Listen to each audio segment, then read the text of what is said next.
You look like someone who can hold their liquor. How about a friendly contest to win a staff? I'll start round 1. Down the hatch. Your turn. This is a special brew. Very strong stuff.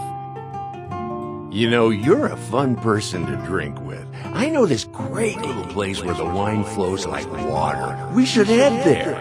Hey, you don't look so good.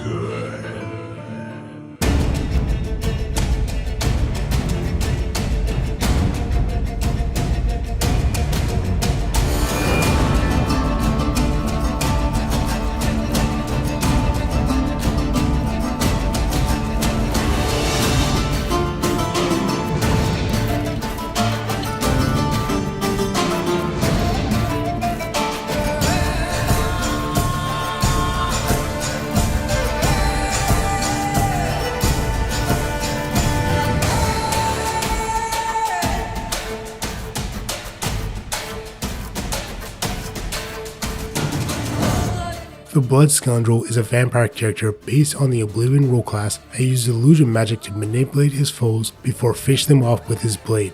As a worshipper of Sanguine, he has a love affair with mead, ale, potions, and above all else, blood, all which grant him powerful abilities while under its effects, including advancing his vampiric powers. With these abilities, he has a natural habit of getting himself into trouble, whether committing petty crimes or using magic to create chaos all around him. But when faced with the opposition, isn't afraid to call on the powers of blood magic to dispatch them in the most violent of nature.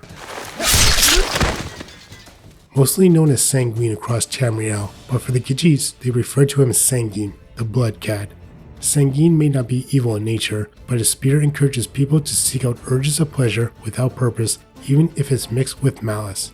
He tempts the Khajiits by making their flesh immortal through vampirism, and drowns them in by promising beneficial abilities when consuming their desires, especially blood. By relishing their desires, they grow more powerful, faster, smarter, stronger, all while acquiring gifts where mere mortals can only dream of. But in return, like the nature of vampirism, the call of the blood can eventually consume Sanguine's followers, enabling them to perform immoral deeds, even as far as committing violent acts for their own self-indulgence. Starting with Imperious for the acquired mods, Khajiits can increase in movement speed and they can sprint a lot faster at the cost of more stamina. Another somewhat noteworthy ability is that their movement will be partially muffled when sneaking. While this build isn't a sneak specialist, it will come in handy when you're approaching a target to feed on them or approaching enemies from a distance to plan an attack. For the standing stones, I went with the Apprentice from the Andromeda mod, mainly for the cost of spell reduction. While spell effectiveness is random with this stone, illusion spells will almost always work on the target since they are stronger for vampire characters. There's also the once per day power, Vaporize, that prevents a target from landing a killing blow on your character. This can be really helpful in emergency situations since the Blood Scoundrel is more of a glass cannon type build. Roleplaying will be centered around the Wintersun mod, where as a follower of Sanguine, you'll be drinking a lot of alcohol to advance his favor. During my playthrough, I was constantly on the lookout for mead, ale, and wine, either stealing them from people's homes, finding them at bandit camps, or purchasing them at an inn. Even though consuming them advances only a fraction of Sanguine's favor, it will come cost quite a bit, especially when clearing out caves and people's homes. Other ways of increasing his favor include committing misdemeanor crimes or using illusion spells on NPCs inside cities. So basically increasing bounties without killing innocent civilians. You can also increase his favor by escaping jail, which can easily be done if your illusion spells are high enough to affect the guards. As a follower, you'll gain faster regeneration from your attributes under the effects of a potion or food item, as well as the ability to pray in combat, forcing enemies to dance for a certain time period. Yeah, fun stuff.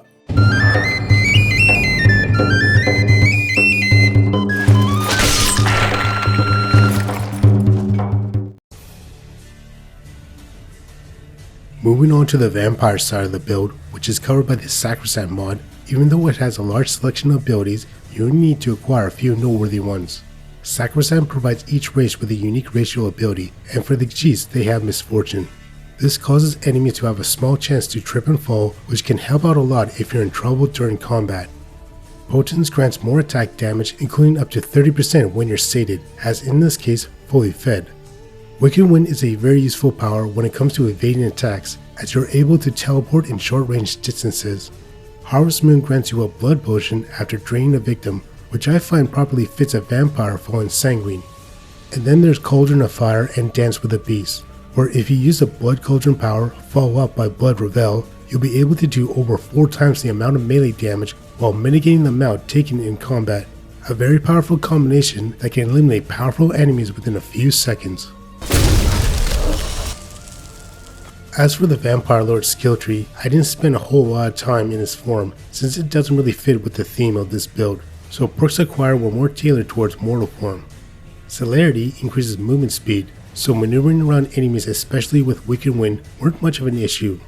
Both Gorse Chef and White Wolf advances Vampire Lord perks when either consuming a blood potion and draining a victim. Like Harvest Moon, both perks fared perfectly for a Sanguine follower, so it helped plays a part in the role-playing aspect.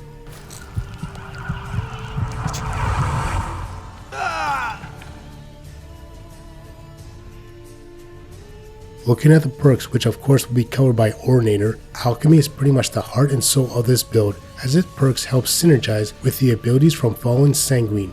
Stimulants add extra magic and stamina regeneration for 30 seconds after consuming a potion, which stacks with a passive ability from following the Daedric Prince.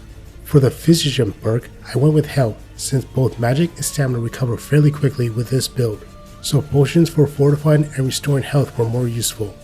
This perk also applies to health regeneration, which may not recover as fast as the other attributes, but is still very helpful when you need to get away from combat. Maned is another perk that fits a follower as Sanguine, as magic and stamina are increased while under the effects of potions and ingredients, including alcohol, but reduced when not. Witchmaster is quite interesting as it provides a random side effect after using a potion. While it sort of forced me to prevent stacking potions at a time in order to see which side effects I was granted, it did save me from using a potion or two, and some of those side effects are quite powerful. That Which Does Not Kill You is the most notable perk. Once you acquire it, you'll be inflicted with a deadly toxin that drains your health for a minute, and if you survive, you'll be granted 3 extra perk points and a permanent bonus to crafting potions and poisons. Before taking this perk though, you want to stack up on a lot of health potions because that health bar will diminish very quickly, and I probably went through 100 of them, so acquire, craft, and purchase as much as possible. It's really worth it in the end. As for the poisons, other than making them more deadly, there's Amplify Lethality, which grants you a power to greatly reduce an enemy poison's resistance. Since this is a once per day power, I usually save it for boss type enemies immune to poisons, like Dragon Priests, doing so with a poison blade and the fight ends within a matter of seconds. Perks for light armor are more tailored towards movement speed and maneuvering, with skills like Windrunner and Evasive Leap. Combining them with the vampire abilities like Wicked Wind and Celerity can make you pretty much untouchable from melee attacks. This also helps for War Dancer, an essential perk where you get an increase in attack damage as long as you don't take damage in combat. Other key perks are help to limit damage like Annoying Mosquitoes and Wild and Free in order to make up for the small armor rating. For the one-handed and block perks, major ones are meant to be used together to utilize some special moves. With the Rogue's Parry perks, attacks are greatly increased when the enemy is in mid-swing. This can easily be exploited with the Quick Reflexes perk, as you have time to move around them for a counter strike. Also, if you have a combat mod like Wildcat, this can do massive damage. Another move is following up a block with a forward power attack. With Time Block, enemies will be staggered when blocking their attack, and by following up with a forward power attack with the Fallen Sword perk, enemies will be inflicted with bleed damage. Combining this with a Poison Blade, and their health will deteriorate quickly. As for Illusion, I only focus on increasing spell effectiveness, like Dream Thief and Imposing Presence, along with acquiring the Master of the Mind perk, which is pretty much essential. Speaking of spells, the majority I used came from the Odin mod, where some of its additions became quite useful along with the vanilla ones. Command and Dominate are great when facing multiple opponents, as you can turn the opposition numbers against them, and there's no limit of NPCs you can control. Also, attacking them won't dispel the effects, so you can easily dispose of them with your Poison Blade. Be sure to show them, huh? Discordant Wail and Dirge can eliminate a certain amount of the target's health for a brief time period, and is great to use with a lingering effect poison. You can also finish off enemies with a spell if their health is low enough.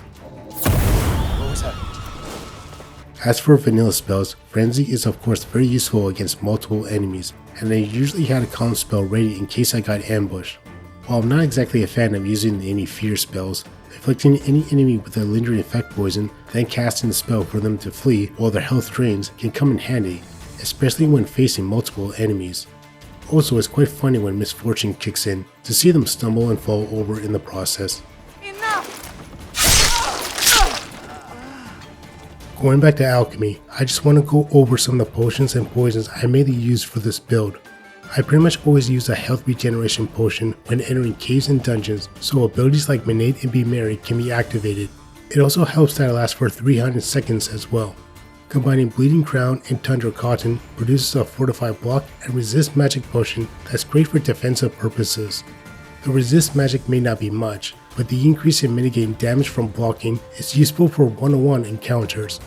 Another one I use is combining Mora Tapinawa with either Dwarven Oil or Taproot for Fortify Illusion and Restore Magicka.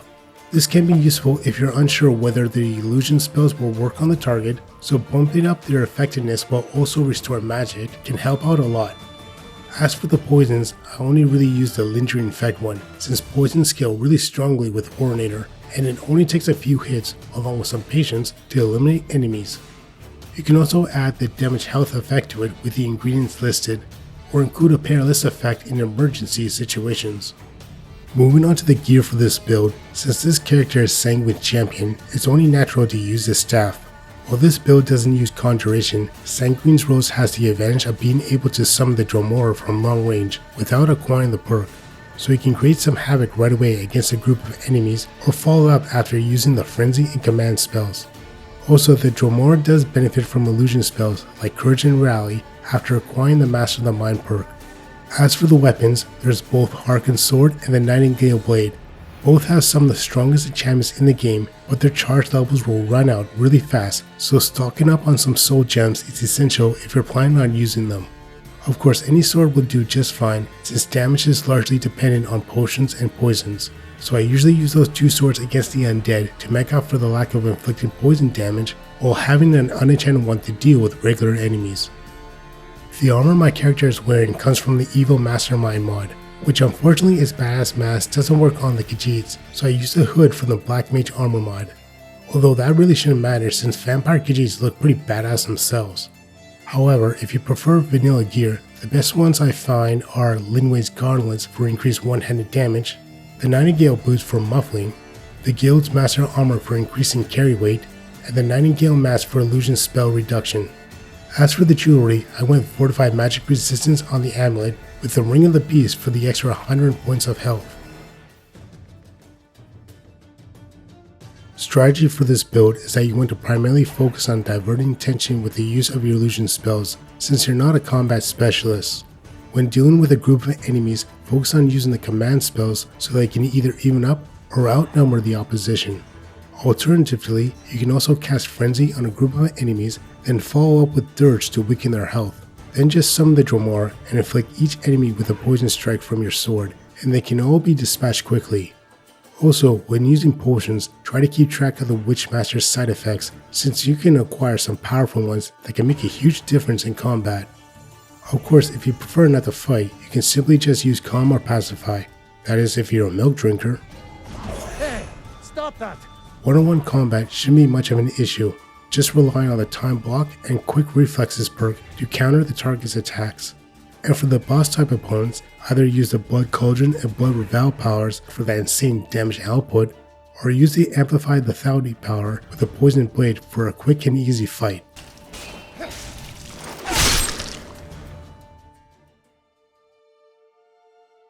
Just one final note before wrapping things up. Since the Witchmaster perk has a total of 40 side effects, I've added a link that lists all of them in case people were wondering about it, and I'm sure it will come in handy.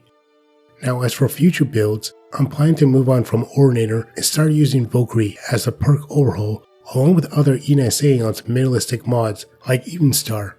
So these builds will be more vanilla friendly, but still offers something unique compared to the base game, and likely more balanced, but that may depend on the user experience. As of right now, I'm not sure when I'll start showcasing them, but I'll give you guys a heads up before then. Anyway, thanks for watching, and I'll see you all next time. Peace out.